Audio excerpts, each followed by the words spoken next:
Hindi ako nakapanood nung confirmation of charges, pero meron akong mga na nakita sa mga group chat ng mga social media cards no, na mga quotes noong mga nabanggit doon sa confirmation of charges.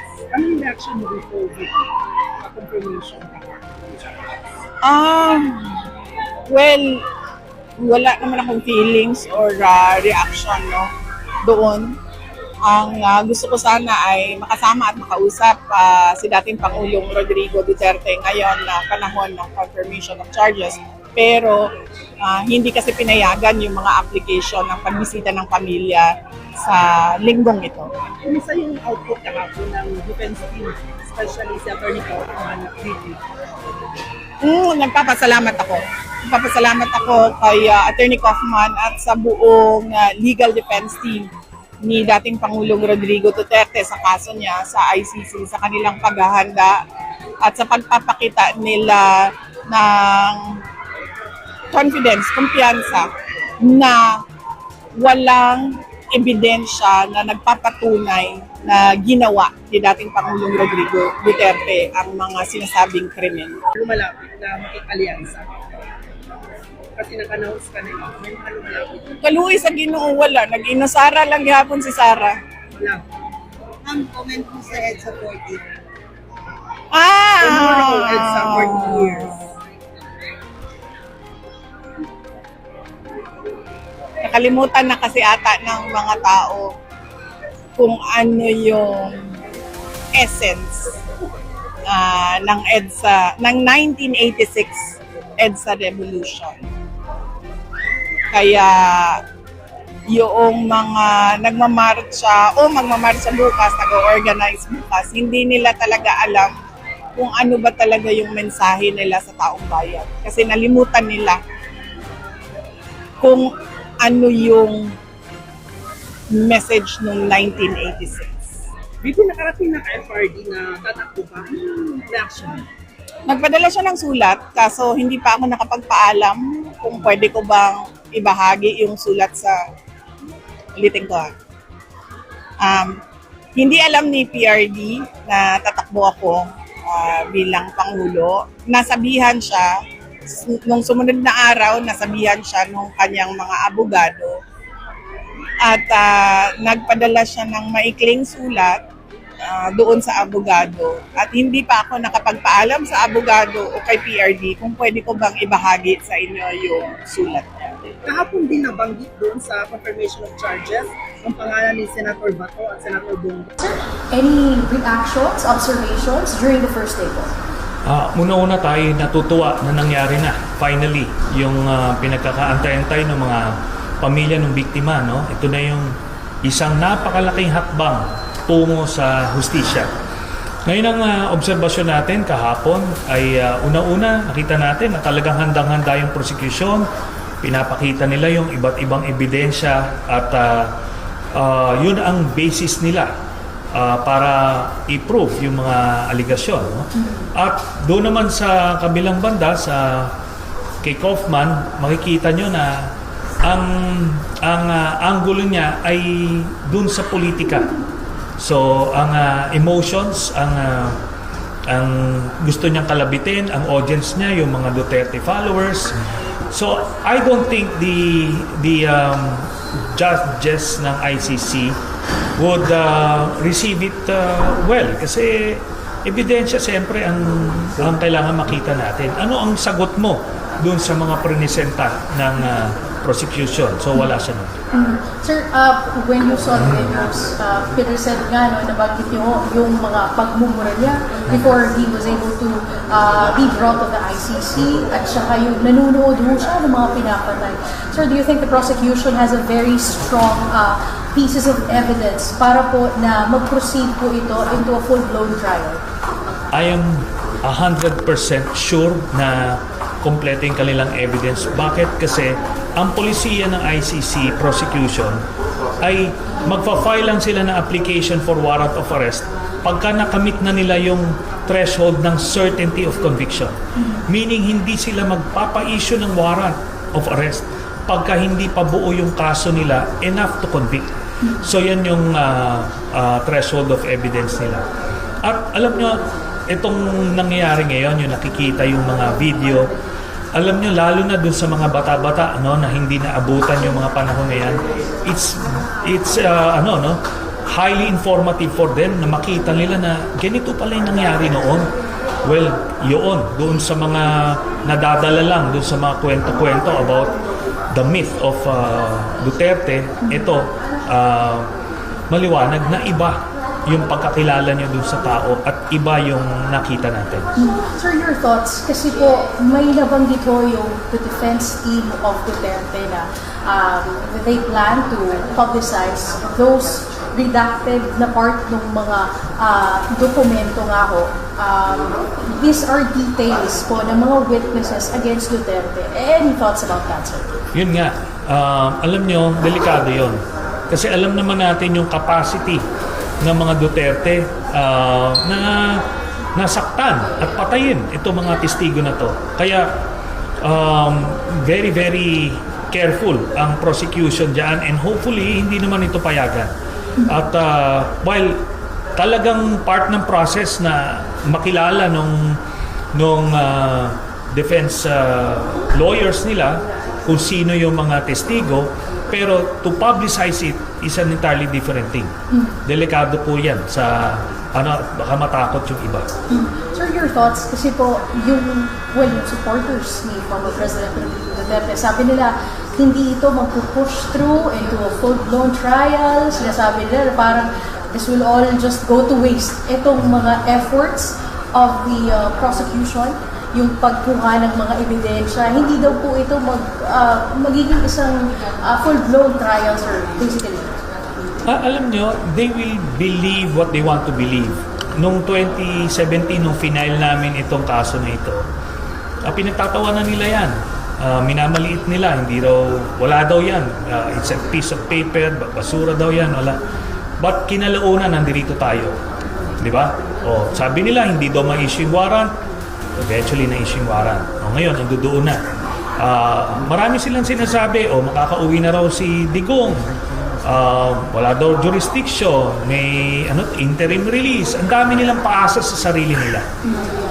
Kaya, well, yun na nga, bahala na lang sila kung gusto nila magpaloko, pero ganito po yan.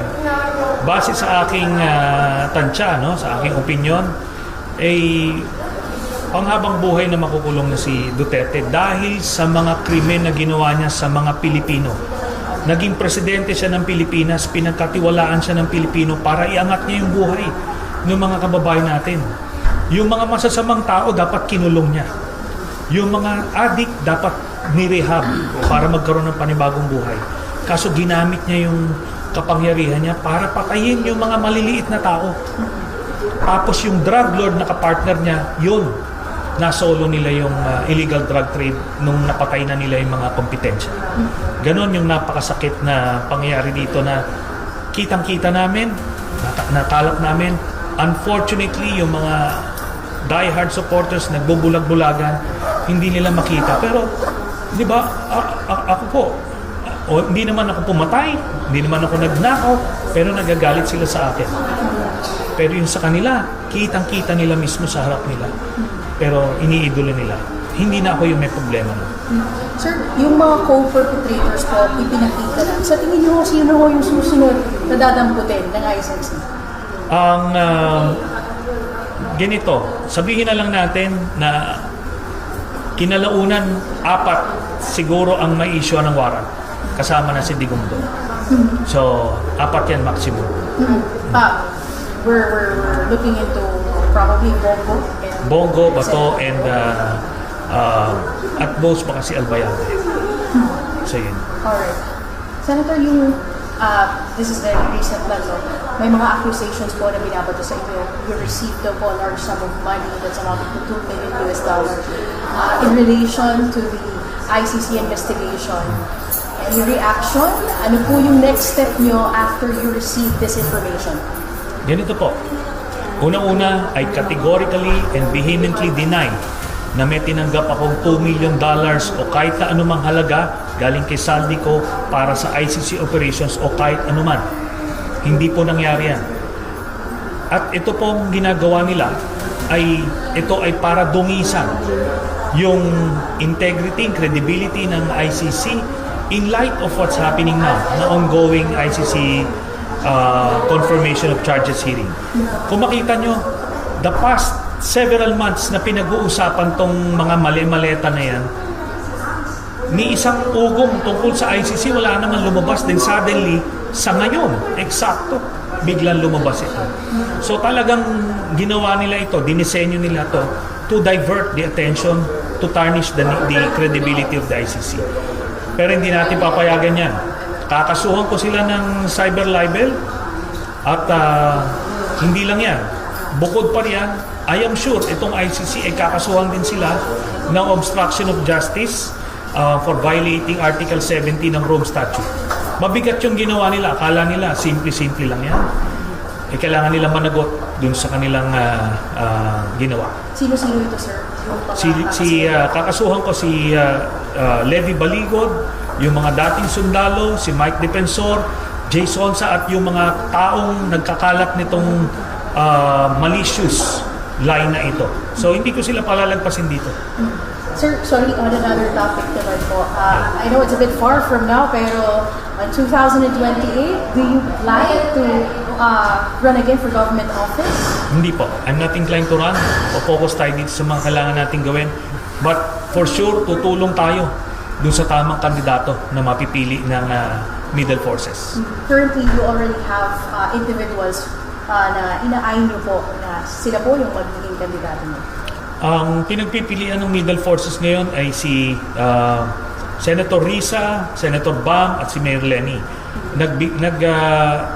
Nagbibigay nag-express ng intention si Mayor Lenny na hindi na siya tatakbo, so ang pinagpipilian si Senator Bam o Senator Risa. So yan, kung sino man mapipili sa kanila ay itutulak natin. Personally, mas gusto ko sana si Senator Risa, but kung sino man ang pagpipilian, di doon tayo. Okay. On and off yung pagkakapanood ko, pagmamonitor ko nung hearing, dahil nga po, may trabaho dito sa Kongreso, tsaka meron pa mga ibang inasikaso. Pero din sa mga nakita ko, narinig ko, at syempre yung mga nabasa ko na rin sa dyaryo. Ngayon, tama talaga yung naging style ng prosecutor, na talagang inano niya na this is about the truth. This is about bringing justice to the victims. Dapat talaga nakatuon doon yung usapin ng hustisya. Ano ba talaga yung mga ginawa ng Pangulong Duterte?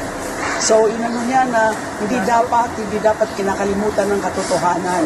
Hindi dapat ito pinapalabo, ang katotohanan pinapalabo ng kung ano-ano mga propaganda.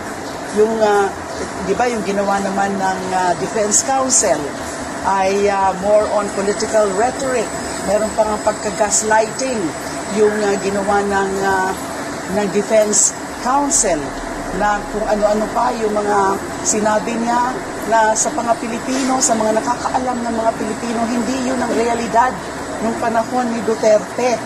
Kahit nga yung panahon ng Duterte, kasi nga ginagawa nilang malabo yung realidad. Malabo dahil sinasabi nila yung pagpatay ay kailangan daw, ay necessary evil daw para maalis yung mga kriminalidad at lalo na yung tungkol usapin ng illegal na droga. Pero hindi mo pwede maging excuse yan sa napakalawak na pagpatay.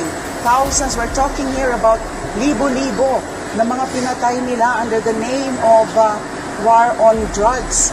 So parang ang naging audience talaga, ang intended audience ng opening statement ng Defense Council ay yung mismo yung mga naniniwala kay Duterte. Tsaka yung sa kanyang pagbaluktot ng katotohanan. Yung pagbuluktot ng katotohanan na mali ang pagpatay ng ganung karami, mali ang pagpatay na isang systematic and deliberate attack. Na hindi ito random lang, hindi pwedeng sabihin random lang.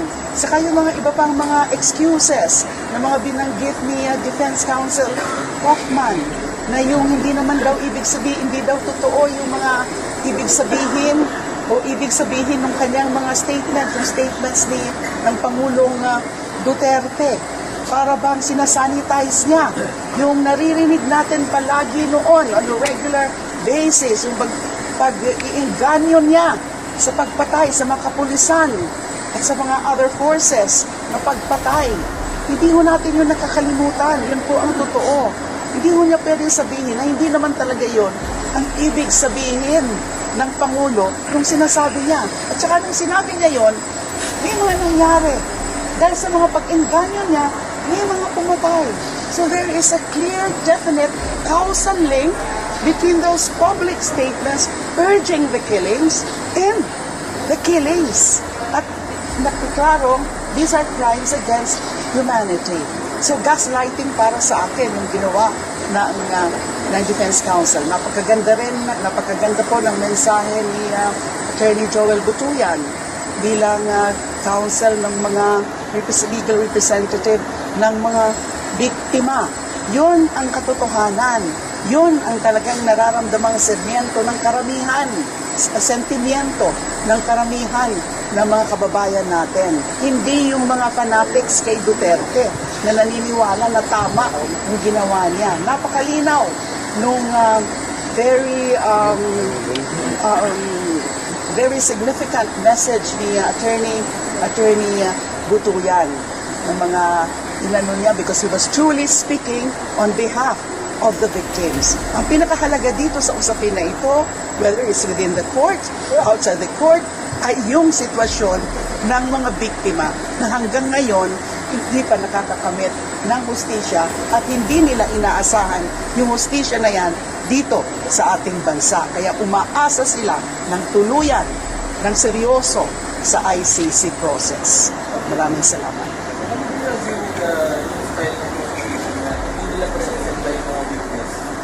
Ang ginawa nila parang sininail lang nila yung mga recordings ng mga mismong sinabi ng former president. Well, that is a matter of the strategy of the prosecution. At hindi naman po yan kailangan pa sa confirmation of charges hearing. Sa trial na po yan. Sa confirmation, charges stage, confirmation of charges stage, ay para lang ipaliwanag na there are substantial grounds to believe na ginawa talaga ng Pangulong Duterte bilang a principal direct co-perpetrator nung pagpatay na yan dahil siya nga ang nag-engkanyo. Polisiya niya yan, ginawa niyang state policy.